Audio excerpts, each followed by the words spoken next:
ఉంటున్నారు. ఎన్నో శతాబ్దాలుగా ఇక్కడ హిందువులు ముస్లింలు కలిసే ఉంటున్నారు.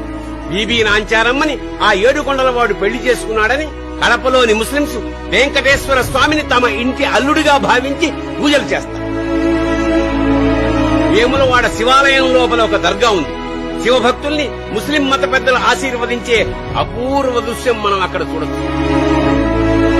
చార్మినార్ లో ఒక మినార్ కింద భాగ్యలక్ష్మి అమ్మవారి దేవాలయం ఉంది. బక్రీద్ని వీక్షించిన అదే చార్మినార్ లక్ష్మీ పూజ చేసి దీపావళి కాంతుల్లో వెలిగిపోతుంది. ఢిల్లీ సుల్తాన్ కూతురు విష్ణుమూర్తిని ఆరాధించేదని ఇవాళ్టికి శ్రీరంగంలో తొలుక్క నాచ్యారని ఆవిడ్ని సేవిస్తారు. దీన్ని ఏ మఠాధిపతి వ్యతిరేకించలేదు, ఏ మౌలాలు అడ్డగించలేదు. గోల్కొండ కోటలోని అమ్మవారి గుడి, అక్కడ జరిగే బోనాల పండగ మత సామరస్యానికి పట్టాభిషేకం.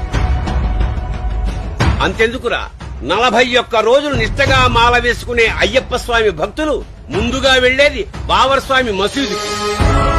మతం అంటే కలిపేది, విడదీసేది కాదు. పవిత్ర యుద్ధం అంటే మన వాళ్లని కాపాడుకోవడానికి శత్రువులతో చేసింది. కానీ ఆ యుద్ధంలో మన వాళ్లే బలైపోతుంటే అది యుద్ధం కాదు, మారణ హోమం, మోసం, రాజకీయం.